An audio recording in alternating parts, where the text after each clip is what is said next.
onto our next panel, which will be looking at COP26 1 year on, and where next on the road to net zero. That panel will be chaired by Chris Hayward, the Chair of Policy and Resources at the City of London Corporation, the de facto political leader of the City of London, and I'm delighted that Chris is also the Deputy Chair of the City UK Board. Please do welcome Chris and his panel to the stage.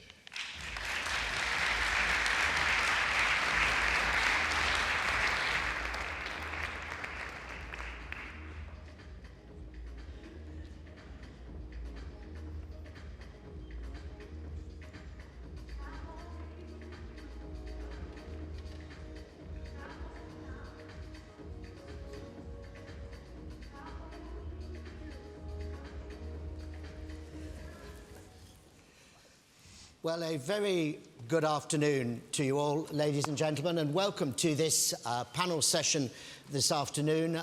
Miles has done the introduction of me, so I won't repeat what he said in terms of introducing myself, but can I welcome our panel, our expert panel, this afternoon for this particular session. I'm really delighted to be chairing the panel today and to be joined by these industry experts to discuss, as Miles said, 1 year on from COP26, what next on the road to net zero. Just a couple of very, very brief housekeeping points, if I may, at the very start. Do vote in our poll on the app if you'd like to do so. We'd encourage you to do so. And secondly, do also put questions on that app, which will come up on my screen here so that I can put them to our panel. And in addition, of course, those of you in the room, I will do my best to actually get some live questions from you yourselves when we get to that particular moment. Now, ladies and gentlemen, I was at COP27 in Sharm el-Sheikh, and COP26 President Alok Sharma stated there that the pulse of 1.5 degree target remains, but it's on life support. And it is true that there are some real challenges to solve on our journey to net zero. But it was evident that those in Egypt, that those challenges are matched by a really great ambition from our financial and professional services industry. And in particular, it was my particular pleasure, whilst out in Egypt, to announce the next edition of our City of London Net Zero Delivery Summit, alongside the Egyptian high-level climate champion who was present with me at that. And we will be hosting that City of London Corporation in May 2023 in association with the COP27 presidency, and it will focus on how the professional and financial services industry can practically finance a just transition. And I'm sure we'll be talking a little bit about those words, a just transition, as we go through this panel. And this conversation, therefore, today is a great opportunity to reflect on that theme. So to kick off the discussion, I'm going to go to each of my panellists in turn with an opening question. And could I ask you, panellists, in answering that, whether you might just, for the benefit of our audience, introduce yourself at the moment that I actually ask you your question. So, Eva, might I turn to you first, if I may? Like me, you attended COP27 in Egypt. What were your main takeaways, and how did it compare to COP26 here in Scotland? And specifically, what you felt about the expectations that policymakers seem to have of our industry. Yes, thank you. So I'm Eva Cairns, Head of Sustainability Insights and Climate Strategy at Aberdeen, a global asset manager. So we were there, and we were at COP26 and this year as well, and it was a very different COP for the finance sector particularly. Last year was the launch of GFANZ, the Glasgow Financial Alliance for Net Zero, that we're also part of, and it was a lot about net zero, huge focus on net zero pledges. And this year was meant to be the implementation COP, and actually looking at how these pledges are put into practice and implemented. I really think that we did not see enough on that at this COP. The focus was very much on climate justice. The Loss and Damage Fund was hailed as a breakthrough success. So focusing really on supporting the most vulnerable countries to deal with the physical impacts of climate change. But when it comes to enabling capital to flow for investors, for corporates, in line with net zero by 2050, What we really needed to see was an increase in ambition through the country pledges, so the nationally determined contributions, comparing to Glasgow, when countries were asked to come back at COP27 with updated pledges, so that if you add them all up, they get us closer to 1.5. We did not see that at all. A number of countries, 24, updated their pledges, and we're still on a 2.4-degree trajectory. And that is really, really important for investors to know that policymakers and pledges are put into practice, and that policymakers actually set the right incentives and the right certainty so investors and corporates can decarbonize in line with net zero. So therefore, from our perspective, it was disappointing to see the lack of progress on the net zero ambition, and ultimately emissions are still increasing. Thank you very much indeed. Thanks very much. Mark, if I may now turn to you. COP27 took place against a challenging economic and geopolitical backdrop, it's fair to say.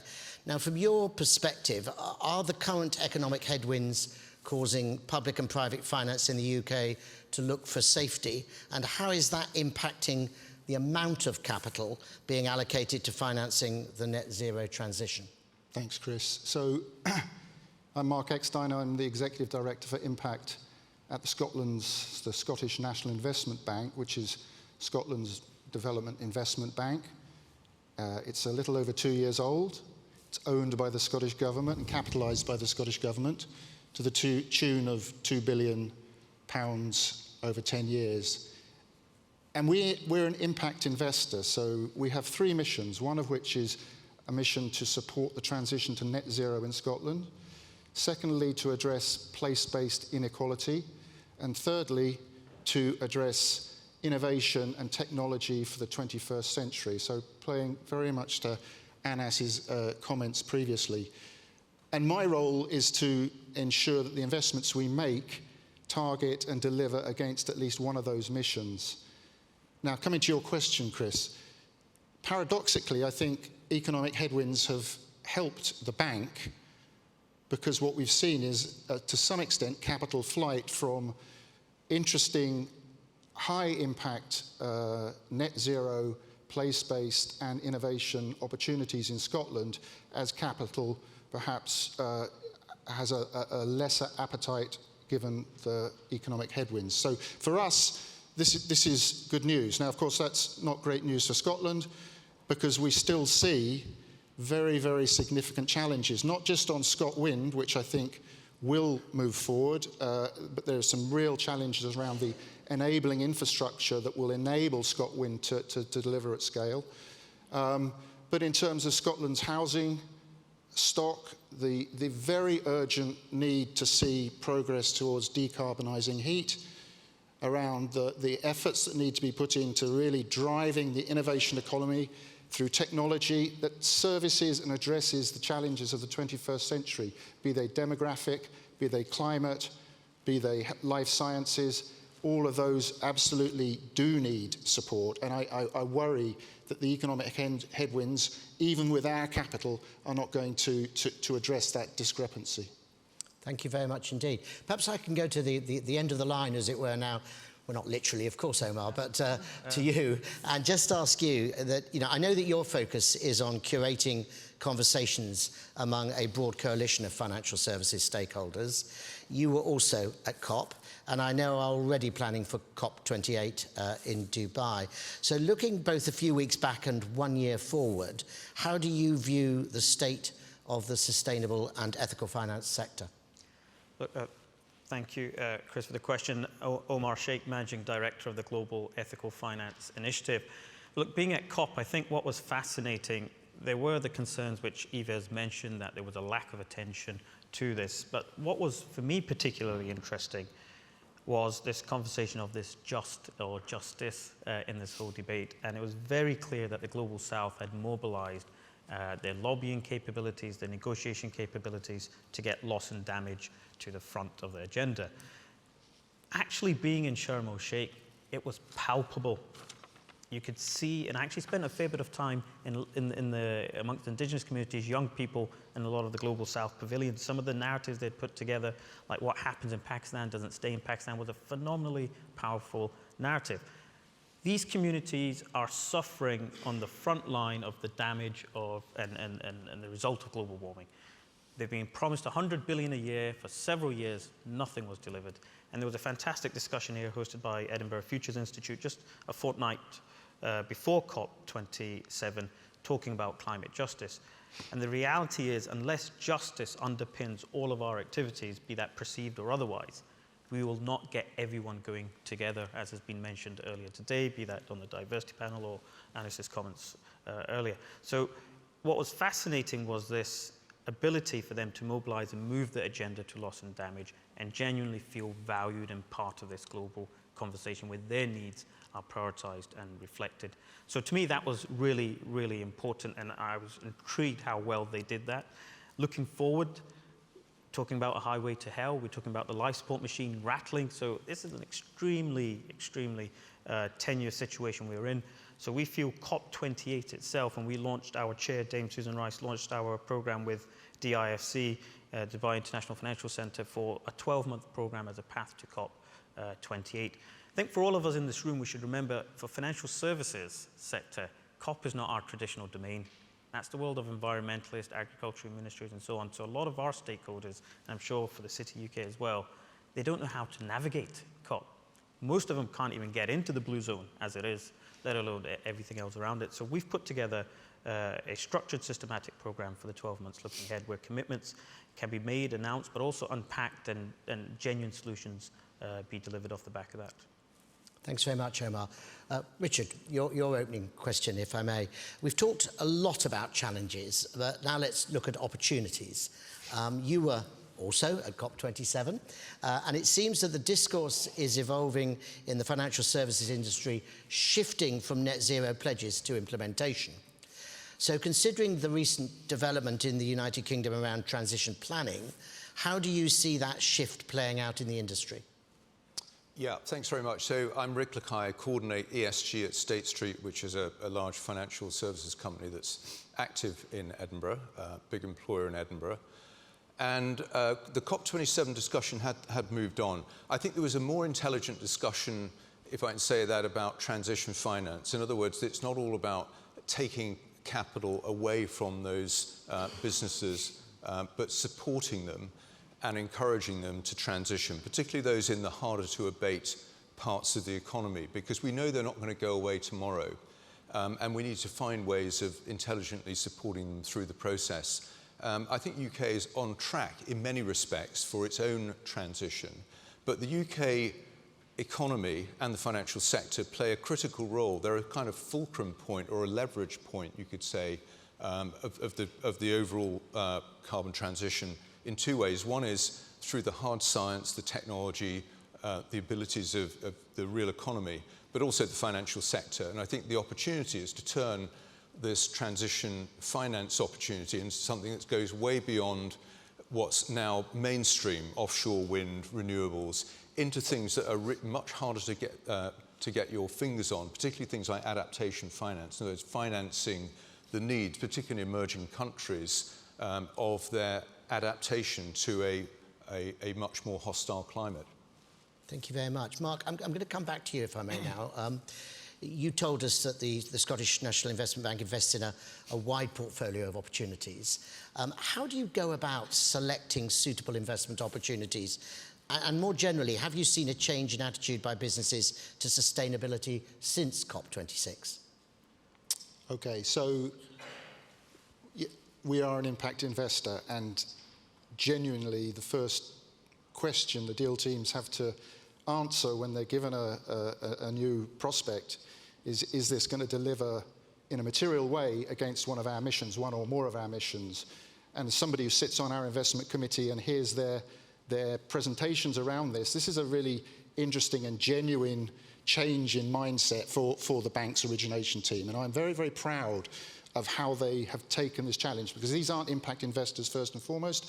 These are tried and trusted bankers and private equity investors who have taken on the mantle of becoming impact investors. And the sophistication and thought that they put into making the case for impact around these missions is genuine and I think very important.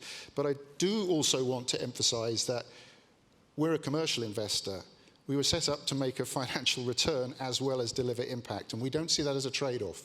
You get both if we invest with you, or we get both if we invest in a private sector company. And I'm very proud of our portfolio, 21 companies. It's small compared with many of you in the room. We have the luxury of being able to engage with all of our portfolio in a very granular way. And we've supported affordable housing. We've supported companies that are building really impressive insulation technology that is net zero, that will really trigger change at scale. But they're early stage. So our role is to help these companies get up that scale ladder. And we've got a great portfolio.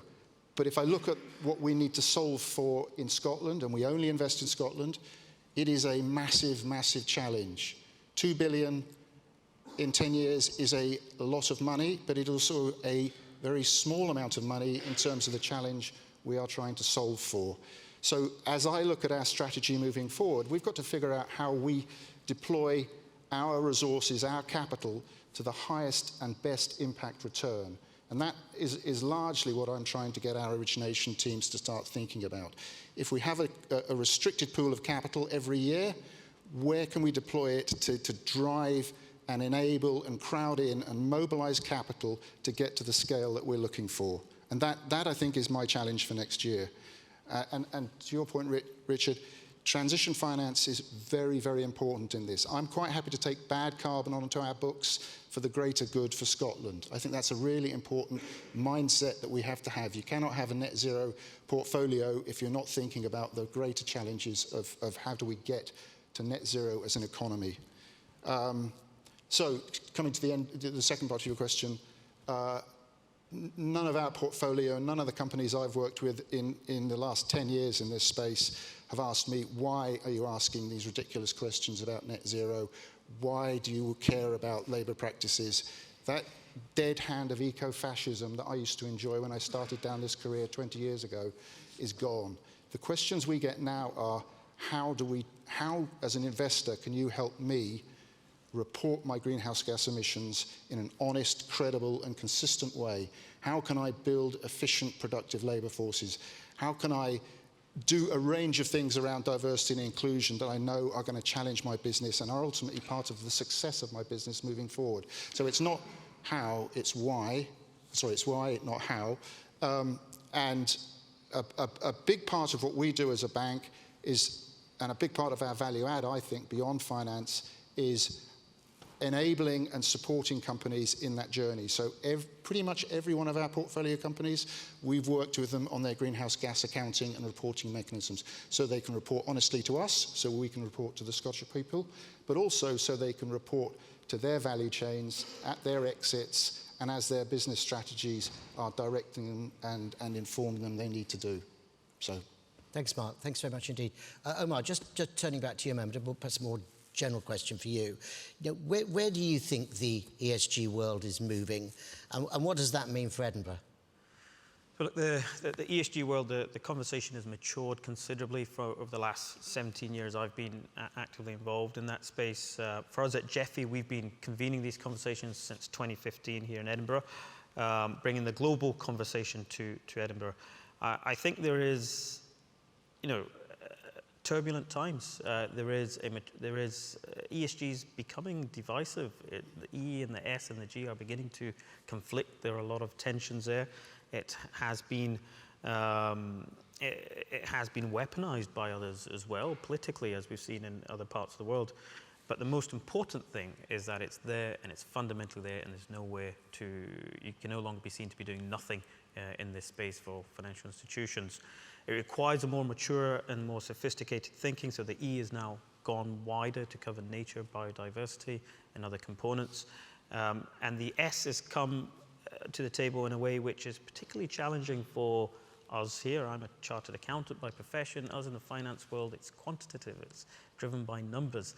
But all of a sudden, you now need to bring in qualitative metrics into your decision making, which requires a degree of some assumptions, conscious or subconscious, philosophical assumptions, within that as well. So debate of equity versus equality and so on and so forth.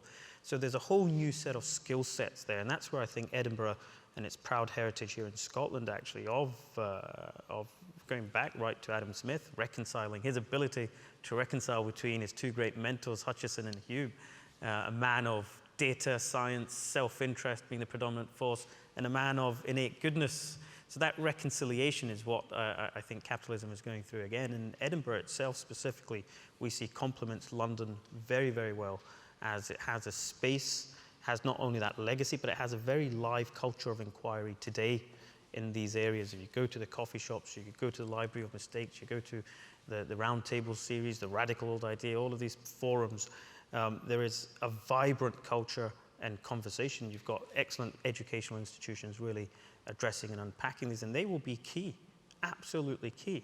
NatWest Group are putting 16,000 of their staff through education in the green and ESG space.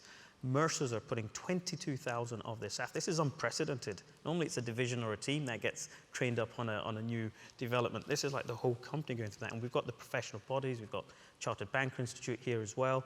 So these bodies, these parties, and the fact that Edinburgh doesn't suffer the noise of the traders, and we've got a bit more nice space to think about well-being in the greenery we're surrounded in, I think has a critical role in directing us through these more challenging times, as we have to think more holistically about the purpose of the economy.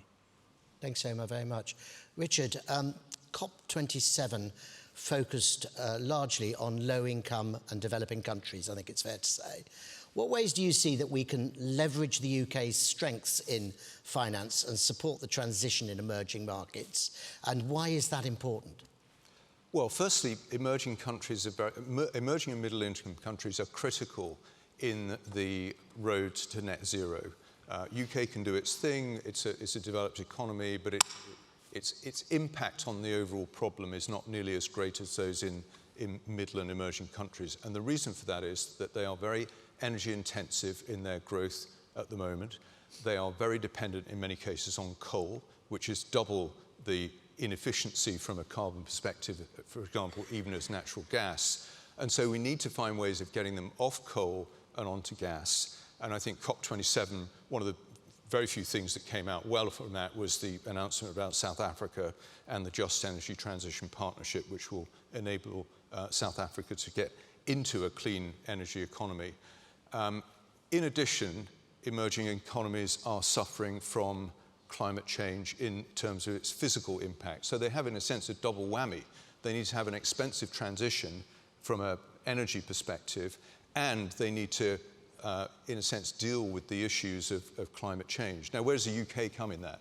UK has a fantastic history as a centre of financial innovation, including Scotland, and due reference were made before to many of the innovations and economic leadership that's come out of Scotland. But let's just say UK has had a history of financial innovation. Now, we've often gone through a period where that's gone wrong. The global financial crisis was, in a sense, a result of financial innovation and creativity that had gone a little too far. But the problem we're facing, both with adaptation of finance and with getting emerging economies moving from coal to renewables, is absolutely enormous. So we need to galvanise all of the creative energies of the UK and think about this as an opportunity for the UK to show what it can do in terms of that really big picture transition finance that we need in the energy system, but also the really hard nuts to crack on adaptation finance. And this 100 billion been promised for a long time, Omar, and I think you're absolutely right. Now maybe it's finally arriving, but we need to find ways of leveraging that 100 billion, you know, the blended finance with multilateral development banks, and the creativity, again, of London's financial sector coming in to really supercharge that and get the money flowing to where it needs to get to. And I think we've got a level of comfort in this country with international investing, including emerging markets, and we should make sure that we're leveraging that opportunity to the maximum extent. Thank you very much. And Eva, second question to you, if I may. I mean, there's a lot of discussion, isn't there, on engagement versus divestment for investors. What is your view on the right approach to follow and the challenges involved in bringing investment portfolios to net zero? I think that's the question around that is ultimately what has more impact or influence on the transition to net zero. And I think that's a really important thing to understand, that when we want to have an investment portfolio that really supports net zero in the real world, we talked about transition finance and the role of active investors to influence that transition. Then for us, having a seat at the table, engaging with the largest emitters that are part of our portfolios to make sure that they actually understand investor expectations, that they set credible targets, and that they lead the industry, they innovate. And if we see progress that this is actually happening, then engagement can be a very, very powerful tool. That means that portfolios are decarbonizing, not because you're throwing out the carbon-intensive companies, but because they are decarbonizing themselves and leading the industry and helping to get us to a net zero world where these carbon-intensive industries are decarbonized.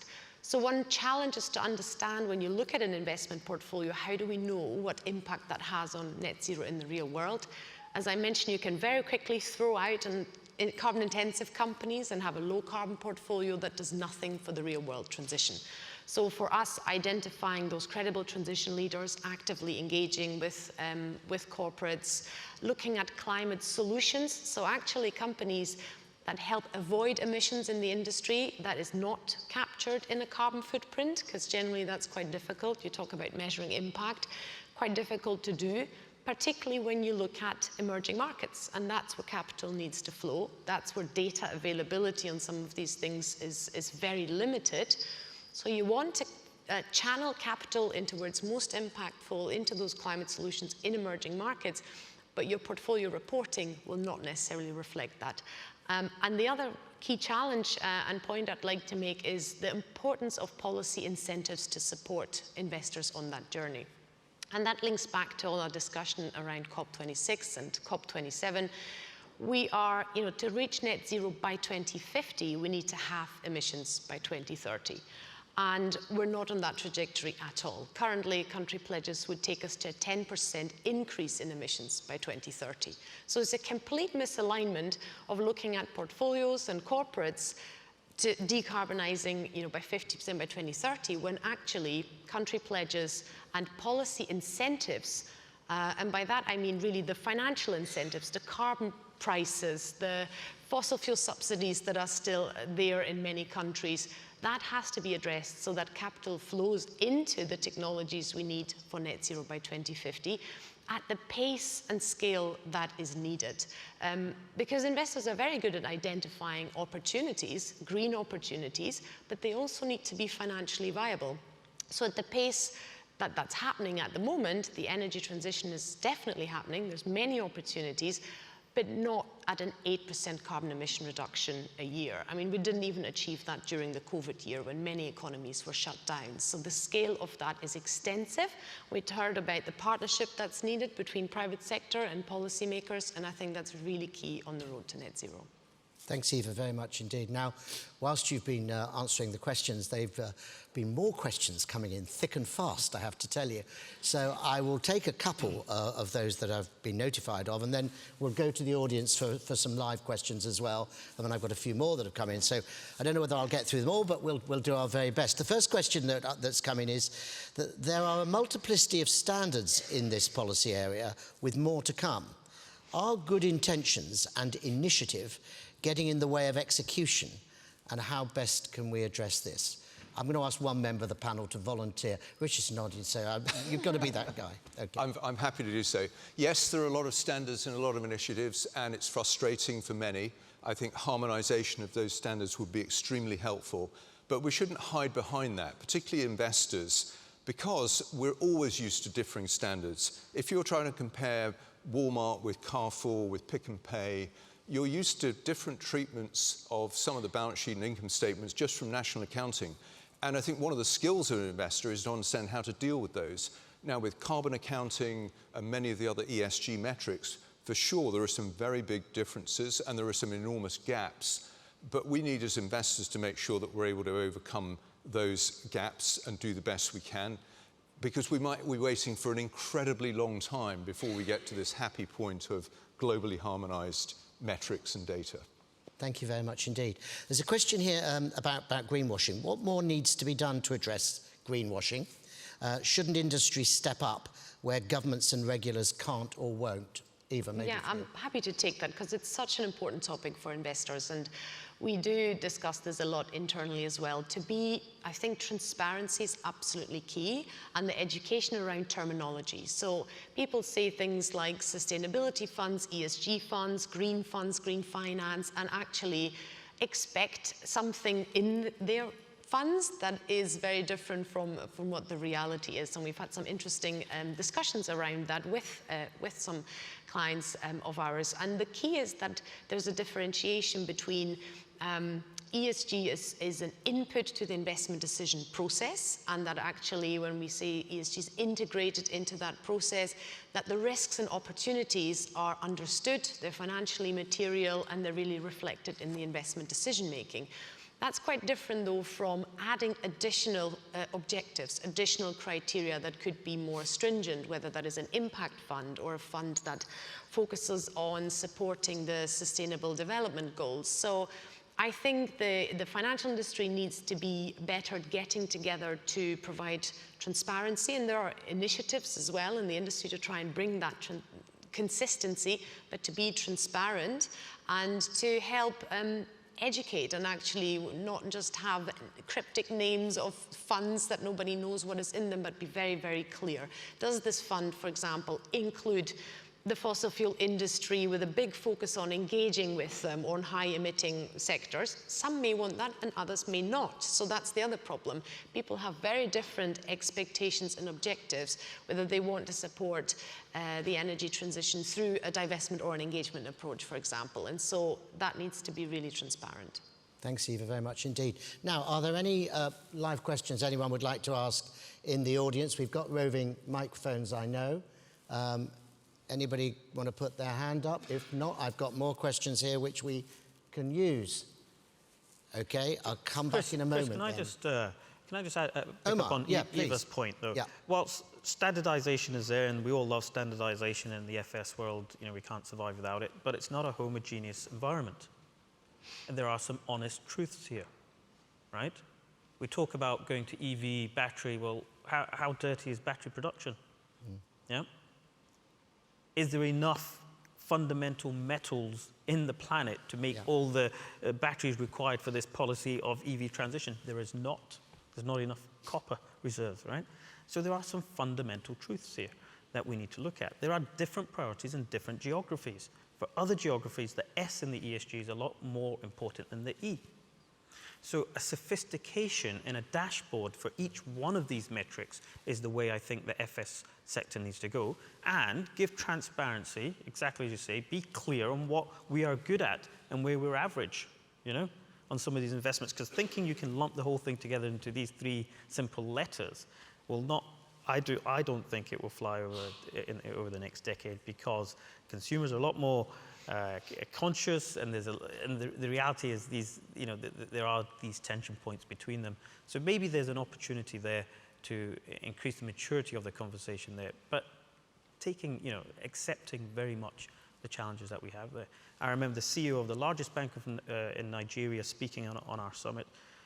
All three other CEOs, and turned around and said, well, look, I respect that, that's critical, but financial inclusion, the poverty we see for the people in Lagos, if you've ever been to Lagos, you go down the streets, you'll see it, they say, for them, what's the point of having a planet tomorrow if this is what their life is like today? That's the predominant mindset. So financial inclusion and these type of programs were a lot higher up their priority than environmental programs. So that's something I think we need to be conscious of as a global financial services center if we want to service the global world. And of course, our supply chains and our investments are international. Thanks very much. Thanks for that. Look, let me take a couple more of the questions that have come in. The UK talks a good game on its role as a centre for green finance, but the reality is that other centres are making great strides. Are we being realistic about our progress in this? And if so, what's the most important thing we need to do to reach our potential? Mark, do you want to pick this one up? Thanks for that hospital pass. That's a pleasure. Yeah, others have said it, so I'll just reiterate. I think the UK and Edinburgh do have enormous potential, both through the history and legacy that we have, but also the innovation that we've heard about in this panel and in this morning's discussion. So I think there's absolutely no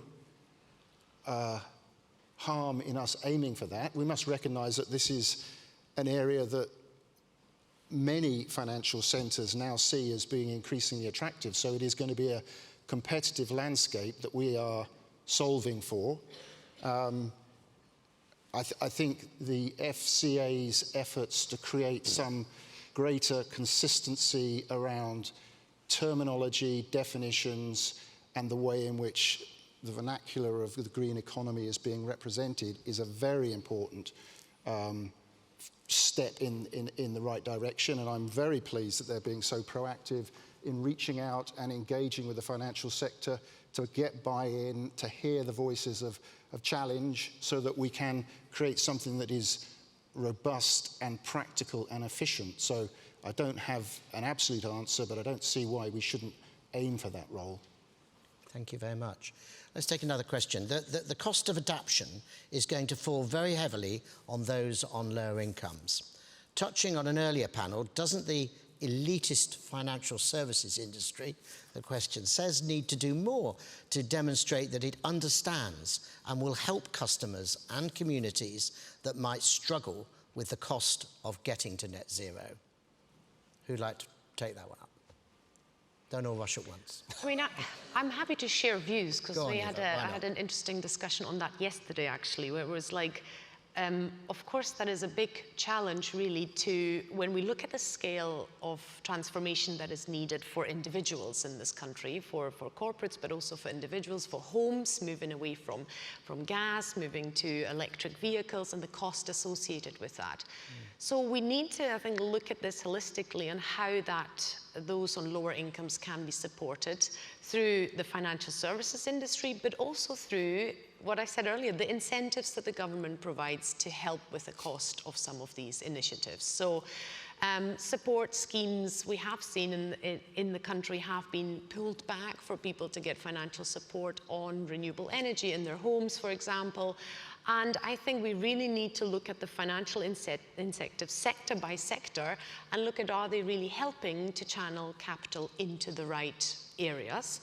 And to look at individuals and households and the extreme transformation that is needed to have net zero homes, and what financial incentives can be provided from different sides, from policy and also from financial services, to support those households.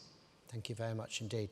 Now, Omar, something you said has stirred a reaction in the audience. Oh dear. And it says, Omar mentioned the political backlash against ESG, which we are seeing more and more of. How should our sector respond to this backlash? I shouldn't have said that, yeah. Well, look, I think by doing what we do best, which is being transparent, being robust in our analysis, and giving, as an auditor, a true and fair view as to where we are today in our understanding of such. So I think collaborating, unpacking the issues. I think you were talking about, Mark, about the private equity investors. My background is in the PE space, and the talent that they're bringing to addressing some of the impact questions. So that robust analytical thinking, devoid from the political wranglings and short-termism, but actually genuinely having a long-term view, and that's not something we've always been the best at in FS world, I think is where we can help navigate genuine, real robust analysis, questioning, critiquing, and coming towards good solutions, not being swayed by politics, and a genuine long-term view, although that latter one certain institutions are better at than others. And that's something we need to reflect on, and maybe that's a role for our pensions institutions to play. Okay, thank you. The standalone biodiversity COP is taking place in Montreal next week. How should the industry engage with this? Mark? Well, I'll cast my answer before the audience, because I'm an ecologist by training. I started out a long time ago at university studying ecology, so biodiversity has always been something I've been very passionate about. And I think in Scotland, we have an enormous opportunity to address both an adaptation priority, a need to address social inclusion and equity in the rural parts of Scotland, and to create a much more biodiverse natural capital model of investment. Now, we can see investors making initial moves in this space, but there is reticence, I think, across the broader financial sector about engaging, because nobody is quite sure what the revenue stream will be above and beyond voluntary carbon credits, which are not going to shift the needle far enough. And so having some, complex though it may be, a biodiversity credit, and we can see those ideas emerging elsewhere in the UK and globally, that allows people to invest against a biodiversity credit, will shift that market. Now, that can't happen fast enough in my books, but it is very difficult. If you think it's difficult creating carbon markets and driving for efficiency and scale and consistency with those, imagine how much more difficult it's going to be creating something that captures the wonder of biodiversity. So I think we've got a particular challenge, but it is a really, really important and urgent challenge. And finance and financial institutions have a massive role to play, because this is not going to turn around without our help. And if it doesn't turn around, we have a very, very, very grave problem in the near term. If I may continue Please, on that. yeah, please. I think this COP15 was one where the financial sector is much more involved than ever before. I think the financial sector is getting geared up to prepare for change. I think as national commitments get much tighter, it's likely to affect businesses that are in the food and agri chain, as well as many others. So I think the financial sector is already carrying out this kind of TNFD, if you like, and getting ready for it. But it's not an easy topic, because everyone understands it from a macro perspective. But I think converting the macro picture into the micro picture, okay, I own shares in a business, what's actually going to happen to that business, has been quite challenging, except in a few of the most obvious cases. But that's where the research needs to go. And I think COP15, in my view, is likely to be more of a wake-up call for private sector as these national commitments become tighter and tighter. And I think then we'll see a bit of a discussion about things like regenerative agriculture and the work that Sustainable Markets Initiative is doing in that area, for example, looking at every part of the value chain in the agribusiness and asking what incentives or changes need to happen in order that you can promote regenerative agriculture, which promotes biodiversity, and by the way, has often been seen to be more profitable in the long run than traditional industrialized forms of agriculture. So I think we're going to see a lot of change, and already we're seeing a lot more engagement between the financial sector and agri. For example, one of the big UK banks who was talking about this subject at COP27 said 3% of their balance sheet, which is associated with the agri-business overall, accounts for 18% of their Scope 3 financed emissions. So the impact within the financial sector is being recognised as very large. Can I very briefly add to that? Because from an investor, I just want to reiterate it's absolutely critical. And we recently published our approach to natural capital, and very much the message is there's no net zero without preserving natural capital. And it's so broad, though, nature-based solutions, looking at deforestation, so many broad areas in there, and also you don't have one nice measure like greenhouse gas emissions to actually look at the impact or the dependencies on nature. So it's a very complex topic, and how to look at that and report on it. But equally, it's absolutely critical that this is at the top of the agenda for investors. So such has been the interest in this panel. There are another 6 questions, and I haven't time to put them all to you. So I'm just going to finish on one question, which is looking to the future. And it's really, really simple one-liner. How should we measure the success of COP28? Any thoughts? Maybe an actual decrease in global emissions would be a good start, but actually, no, this is obviously the outcome. But one thing I feel really strongly about is that there is accountability has to be taken for updating the nationally determined contributions. This was an ask from COP26. There was no consequence of countries not updating their NDCs for COP27, and we are no closer to the 1.5 degree with the pledges. So that has to be something that is addressed, I think, in a more stringent way at COP28.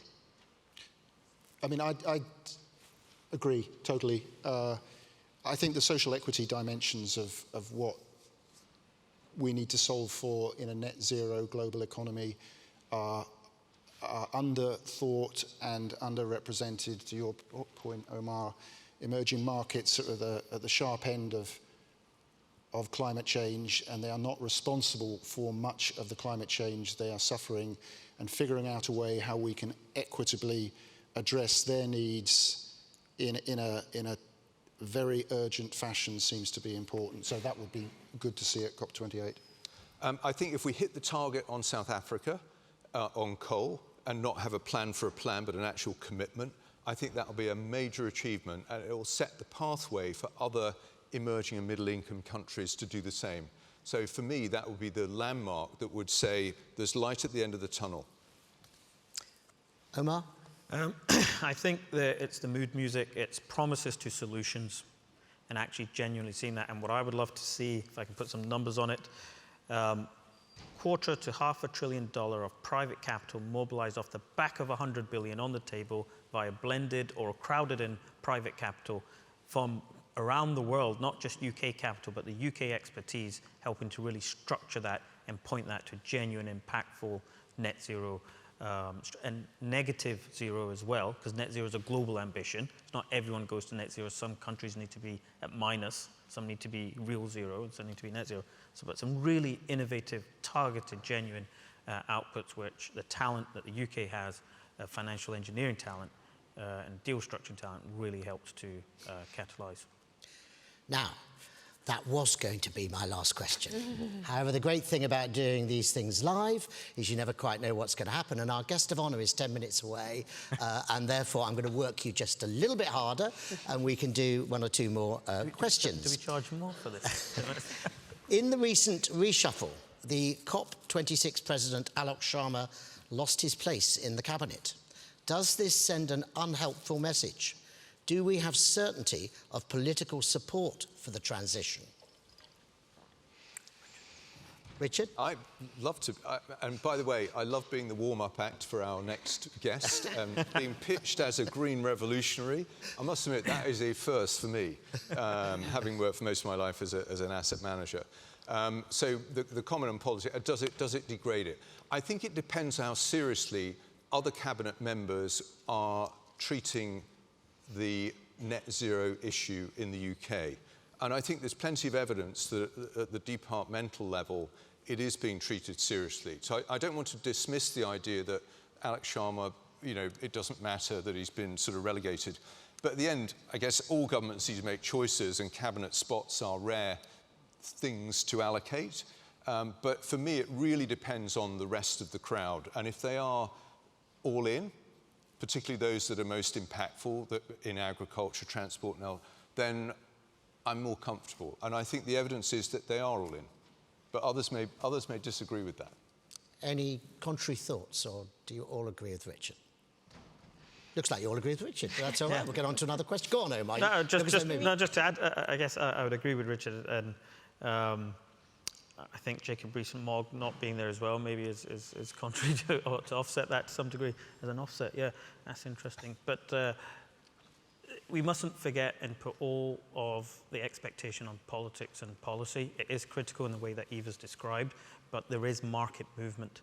There is customer demand. There are people in this room wanting to make sure that their pensions are managed in a way which is aligned with their morals and their expectations. There's regulation, TCFD requiring disclosure on your carbon footprint. So the market moves as well, and that's where all of us on this panel and all of you in this room have that opportunity to keep powering ahead with that market movement. So just contextualizing how much expectation should be placed on the politicians here. Okay. Look, thank you, everyone, for a fascinating discussion. I've really enjoyed it. I hope our audience have. At the City of London Corporation, we see the delivery of net zero transition as an essential precondition to safeguarding future competitiveness. And this is true for the UK as a whole and for our financial and professional services industry, I think. And with COP27 now in the rear view, I look forward to further championing the agenda, as I hope all of you will do and everyone in this room, and seeing the progress that we can deliver by COP28 that we've talked about. But today, of course, we are here in Scotland, a place with a long and proud history of financial services, from the very origins of banking and marine insurance through to the modern full-service sector you see today in Edinburgh, Glasgow and other centres. And Scotland plays a key role in financial and professional services, and it's been wonderful for all of us to hear about that, I think, at this conference today. And we look forward to the City Corporation and the City UK look forward to continuing our collaborative work to strengthen the sector, boost the economy and bring high-skilled financial and professional services jobs. And I would like to thank my wonderful panel for their contributions. And ladies and gentlemen, I'd ask you to put your hands together, please, and give them a big round of applause as they leave the stage.